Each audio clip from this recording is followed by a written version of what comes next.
All right, hello and welcome to yet another tutorial in Maya.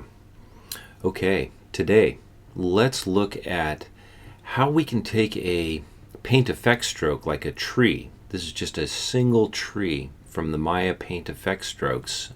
If you're in your rendering menu and you're in your paint effect strokes, right here we just basically have a brush and your visor should look a little bit like this. I went down and found a tree.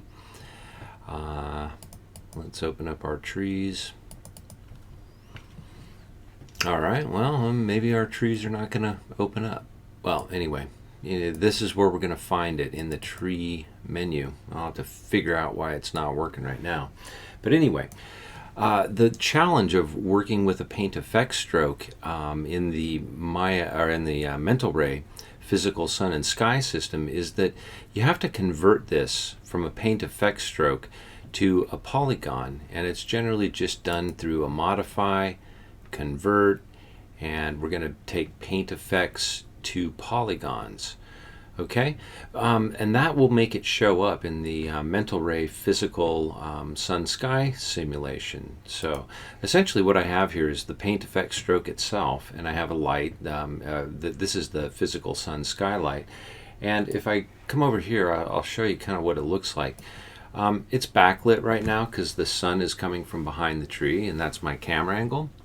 So really what I did is just wanted to set up this, this scene and convert this paint effect stroke so that it will work within this physical sun-sky mental ray system. And it's this conversion process where, you don't want to model a tree specifically to be used in mental ray when you can sort of just use a preset tree like this from the paint effect strokes, which is traditionally just in the Maya system. And the reason for that is because in the Maya software render, there's a lot of things you can animate in this tree. You can animate the growth, you can animate, all sorts of stuff. And that's what the paint effect stroke options let you do. And fortunately, you can carry all your animations over in a paint effect stroke, but it's a different tutorial for a different time because that one's way long. So really what we're concerned with here today is just basically converting a paint effect stroke to a polygon and then using it with the Mental Ray physical sun-sky system. So that's cool. And I'll show you something really cool here too, is that this gradation in the sun is sort of controlled by your RGB values over here. If I can move that out of the way.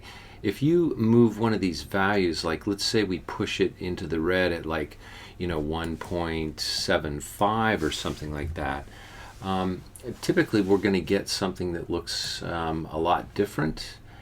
And maybe I can find, here's what that render looks like when it's at 1.75. You can see a dramatic change. This little tiny value right here, you can see where these are sort of zeroed out at 100 each as a value. And if you play around with some of these end values a little bit in either your red or your blue realm, you can get a different kind of color on your sky here. So that's what we're looking at there. So anyway, let's sort of take this thing apart from the start. We'll create a new project and we'll just convert one of these and get it into this physical sun-sky system so that you can start using your paint effect strokes within Mental Ray. And that's the cool thing about this. But first, let's take a look at a really cool thing, and that is Leicester Banks. Okay, if you're new here, new to my site, go to leicesterbanks.com and you will find really great tutorials on Maya and all sorts of other tutorials. He's a really good CG guy. He finds really interesting tutorials all over the web, has a great blog. So just go to leicesterbanks.com. And also in this episode, I want to introduce you to Jason Welsh. He is Canned Mushrooms. Okay, so this site has basically tons of information. And he does ZBrush and Maya and a whole bunch of other stuff. The guy actually, he's just very intelligent, puts forth a great tutorial, and I've learned a lot from just, stopping in and, checking his stuff out. So anyway, Jason Welsh earns a Excellence in Education Award from Deep Fried Ectoplasm. So anyway, I've subscribed to his channel, and you can too. Sometimes you might want to go and just find and look at some, different stuff. And he has thousands of videos up here. So check out Jason. All right. So let's go back and start working with what we're up to here. You can see where this is just a paint effect stroke. I'm going to go ahead and sort of cancel out of this. I'll just start a new scene. Okay, now we don't want to save. Okay, so now I have a plain scene, and if you make sure you're in your rendering menu set, come over into your paint effects, and we're going to get a brush, and that should open up your visor. And this time around, it should open on me. I don't know why it didn't the last time, but maybe I wasn't on my choose tool. I don't know. So I want a tree, basically. So we'll just double click there and open up our trees. In this case, this is not the one I want. I want trees mesh, okay? Because essentially we're looking for a whole tree, and I've found that this oak heavy kind of works cool for this exercise anyway. So I'll just go ahead and make sure that that's yellow, and we'll choose that. Come down here anywhere on the grid, and I'm just going to click once, move it across a little bit, and I should have myself in a tree. There it is. Takes a little while to process, so good. Basic, simple tree. Now, let's look at that tree and see its size is sort of, we may want to bring it up a little bit. I'm just going to activate the whole tree there, and you'll see where we have our stroke, and we have the actual shape, and we have all the properties that are involved with this tree. And here's what I was getting into with saying you can animate this tree and everything. And as a Maya software render, let's see if we can bring this guy down here a little bit. There it is. As a Maya software render, you can animate this tree all sorts of different ways. There's a ton of options. You can basically, animate the growth of it, animate some various properties with the twig growth, and, all sorts of stuff. And that's where you'll find it is over here.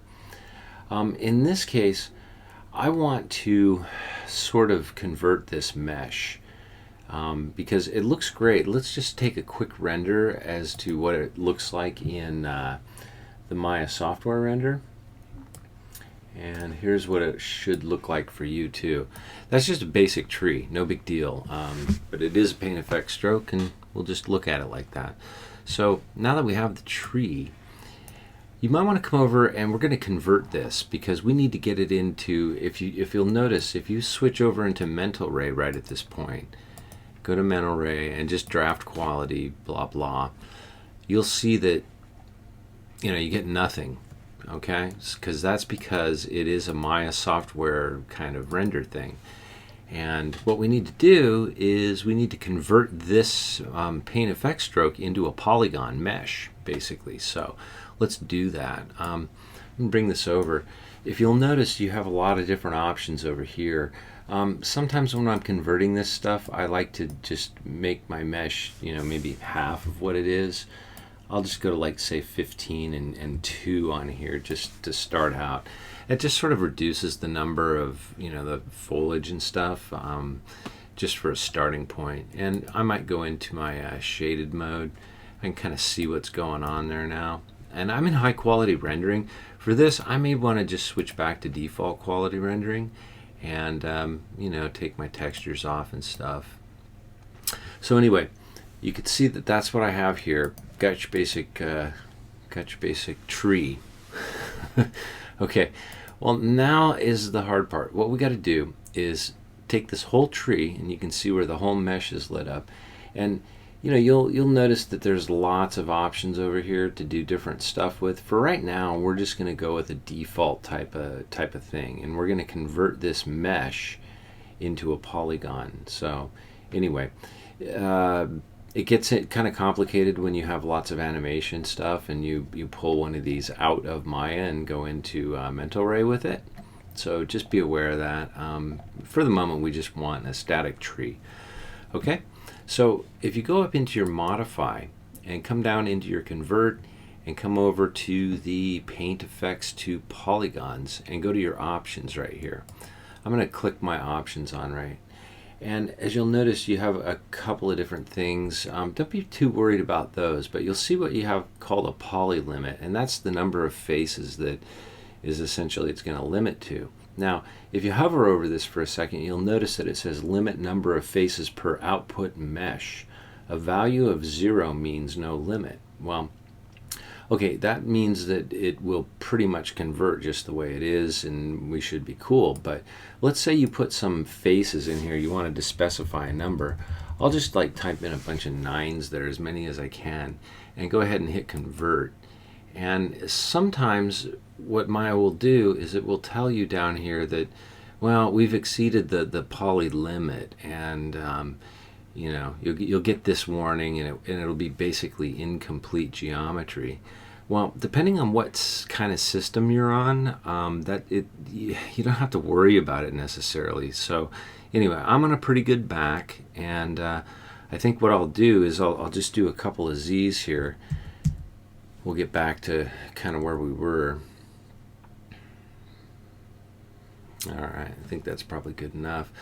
Now in this case, I might want to select, you know, the paint effect stroke, and instead of setting a number of faces, let's just come down to convert, and you know, go to paint effects to polygons, choose your options here, and now we can really see what this means, this poly limit. So poly limit's now saying limit number of faces per output mesh. Value of 0 means no limit. Okay, well, cool. I think my computer can probably handle that, you know, as far as faces and everything. So I'll just go ahead and put 0 in there and hit convert. And right away you'll notice it does give me a result. And that's cool, because if I open up my outliner, I'll now notice that this was the original stroke. This was the curve for the stroke. And now I basically have an oak mesh group, and that should have 2 parts to it. It's going to have the you know, tree trunks and the roots and the branches and stuff, and then I can go to the leaf section, and there you go. So that's essentially what this paint effect stroke is. It's a mesh of leaves and branches. So there we go. Now if I go back to the render, let's see what happens when I do a render. I'm in Maya software right now. But let's go over to Mental Ray and see if it works now. And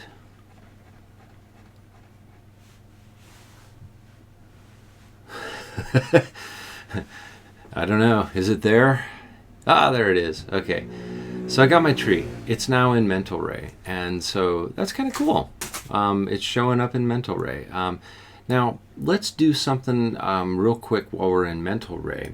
We'll go ahead and open up your render settings, and in Mental Ray here, let's just go into that indirect lighting tab, and hopefully it'll open up. Sometimes Maya is a little sluggish when you start working with paint effect strokes and lots of faces and stuff. It can bog down even on a good system. So anyway, you want to go to your physical sun and sky and go to create. Okay, and now that we've created that physical sun sky, let's do a quick render. Let's see where we're at on here. You can tell where the light is going straight down, and it's coming straight down through this tree. So I might want to, you know, bring it down a little bit. Let's center it out. Let's kind of zone in on it up there. Now let's bring it back a little bit. Okay, now I'm going to take another render, and in the meantime, I'm just going to stay in typical draft renders for Mental Ray, because with these paint effect strokes, you'll have a lot of time spent on rendering and getting this initial simulation set up. So I hit the render button, and as it's rendering, you can see where there we are right now. And you know, it looks like we've got a blue sky, and this is typically the default color of the you know, the ground plane. And so that looks cool. All right, well, where do we go next? We know that this sky, it doesn't look quite right. I mean, and we know that there's no shadows coming over here, so let's fix our shadows first. You want to look at your sun's shape. Let's come up here and take a look at a few things. And you'll notice that by default, we don't really have depth map shadows on, and ray trace shadows are off. So in this case, I think I'll just set ray trace shadows because we're in mental ray, and bring the light angle up just a little bit. And I'll bring these shadows rays up a little bit. And now we can take another quick render, and technically we should get some shadows there. And that might be fine,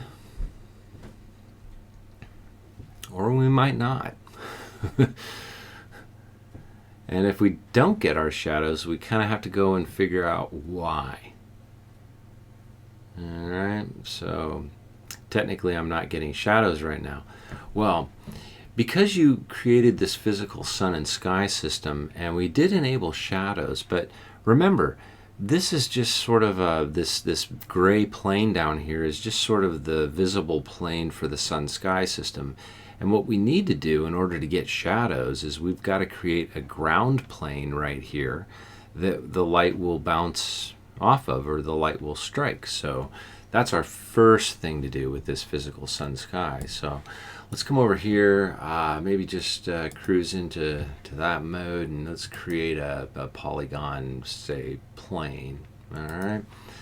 So make a big plane, and you can hit W, E, or R on your keyboard and get your sizing, or rotation or whatever. So I'm basically just scaling this up. I hit W on the keyboard. And now I have a ground plane, so let's take a look at that. And you can see where the sun is coming straight down. And let's see here, let's sort of cruise in here like that. Okay, so I'm going to go ahead and do a quick render. We'll see what that looks like. Oh man, I'm so glad YouTube gave me more time. Look at this. 17 minutes in. Okay.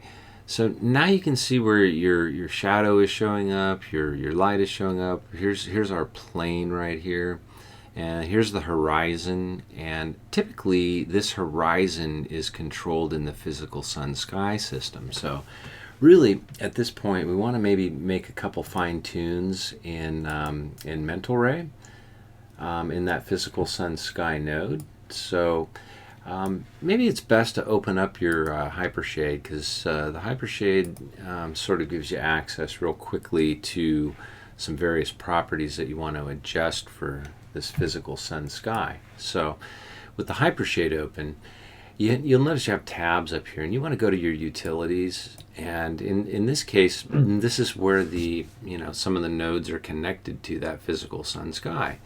So I'm going to go just look at my physical sky right here for a second, and sort of take a look at it, and that's a good way to get to it. So I'm going to move the render view out of the way, and I'm going to move the Hypershade right over here, and we'll be able to find our properties for that right here. And you'll notice you have your tabs, your sun direction, or your physical sky.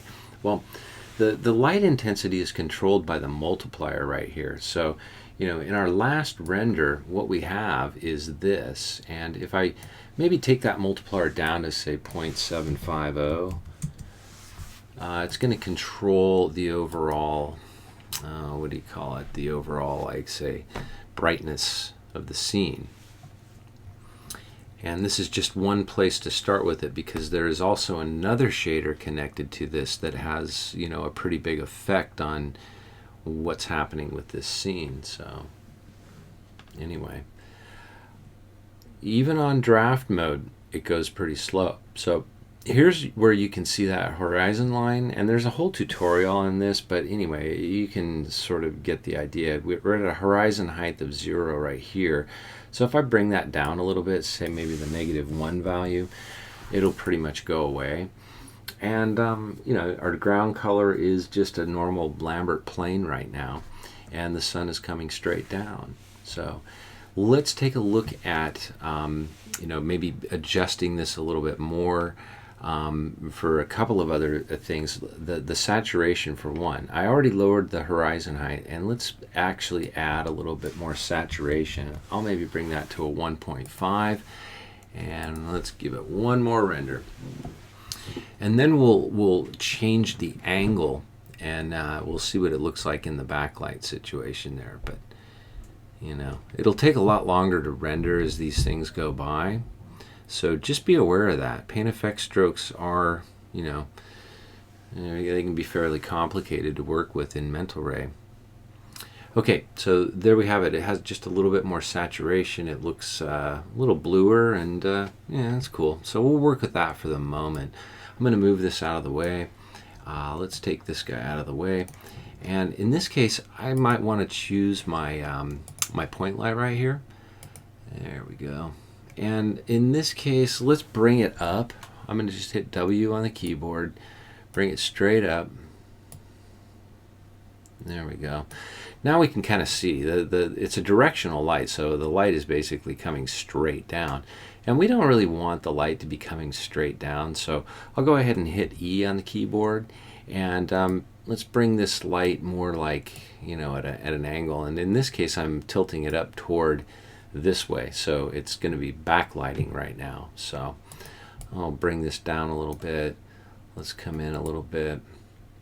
Okay, so now I have that backlight, and you'll notice that there's a big difference in the way that it looks. We'll do a quick render here. Well, maybe not such a quick render.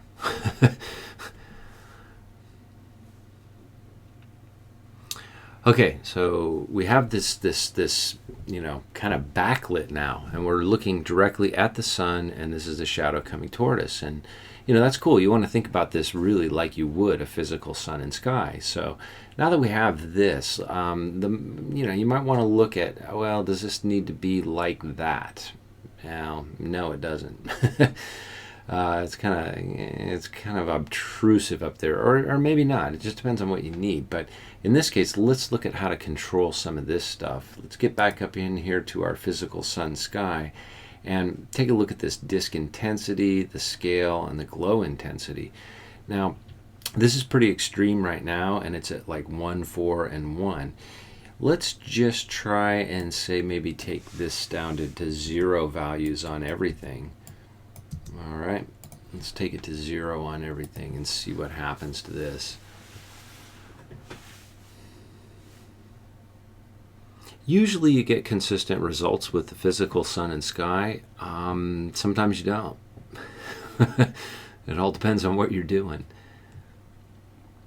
Okay, so you can see where that kind of mellowed everything out in the sky, and we have a nice kind of a little bit softer look here, and that is really cool because this is just there's no texturing or anything. This is just kind of a starting point. And remember, the whole idea was being able to convert a paint effect stroke so that we can bring it into use it with a Mental Ray physical sun and sky system. So it doesn't work the same for all, and sometimes the textures that import with these paint effect strokes are not really what you need. You may need to change them and stuff. So just a quick note on that. I'm going to come over here and let's look at our textures, and you'll notice that in here, because I'm using a paint effect stroke, I have these various files and then a certain ramp. Well, that's just a picture file. This is sort of a picture file, but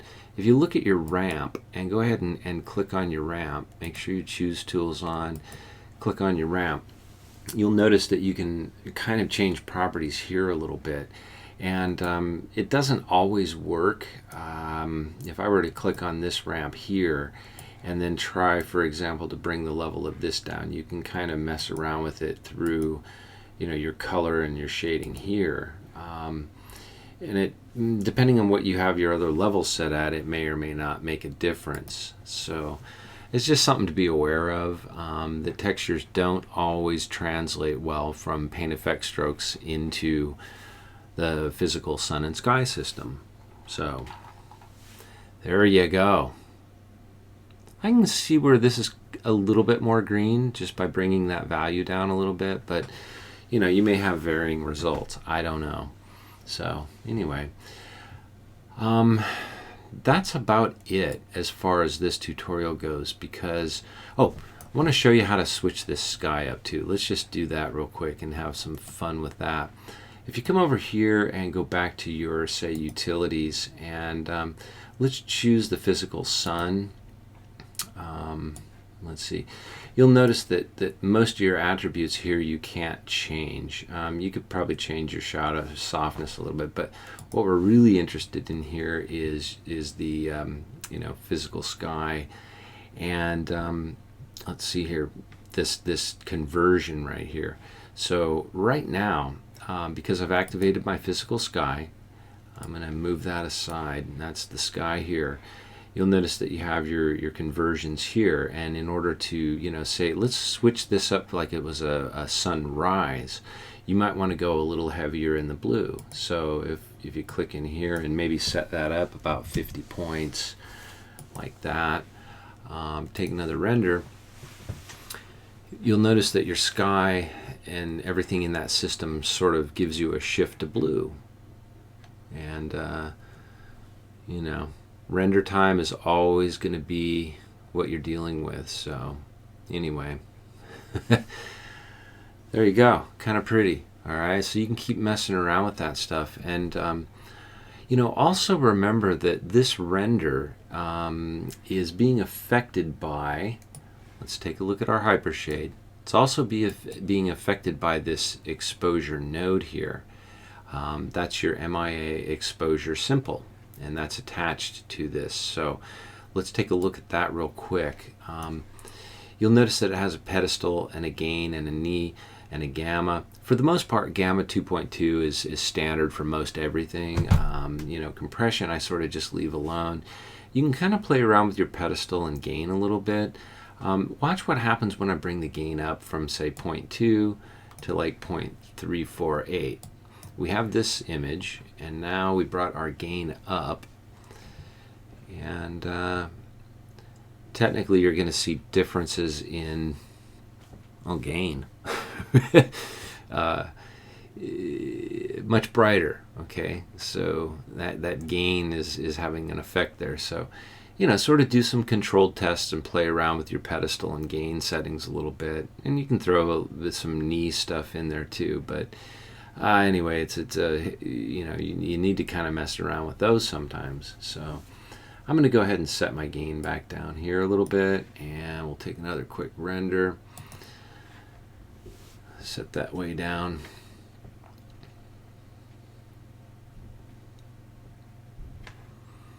Rendering, rendering, rendering. Always rendering. Okay. Well, you get the idea. That's kind of how it works. That's the concept, and then it's just about playing around with this stuff. And the cool thing is that you didn't have to really model this tree necessarily. You know, going in and modeling all of this stuff, all these leaves, and geez, that's a lot of stuff just for a quick tree if you need it in the background. So remember that. Also, as well, remember that there's a lot of faces here, and Maya is continually calculating all sorts of stuff in here. And if I bring my render view over, and let's just do like a larger render. Let's go up from, say, our quality from what we have now. I'm going to make sure I'm in production, and you know, I might want to look at my features and say, okay, yeah, let's throw the global on, and you know, let's do some final gathering. I don't know. We may want to change our shadows up here a little bit, and then let's say we, you know, get back here and give this guy a 1280 by 720 or something like that. And let's do that. Okay, and let's look at our shadows really quick. From right here, let's grab our light and check your shadows, and let's see kind of what that's all about. Let's see, we got a physical sun sky. Well, you might have to go to the outliner to physically get to your sun direction and your sun shape. So anyway, let's try that. We got ray trace shadows and they're at 27, so yeah, it looks pretty good. Yeah, well, let's just see what happens when we do a quick render with that. You'll notice that it takes a lot longer. So if you start doing, you know, lots of effects and other things in here, it could just be a nightmare. So just something to keep in mind. And generally, after you increase your quality settings on your renders, it'll look really nice. So remember, you can always, you know, play around with the ambient occlusions and add some other lights and, you know, do whatever you're going to do. And you should come out with something kind of nice. So anyway, that's kind of it. Looks like we're getting into the final end of it all, and then we'll look at it big.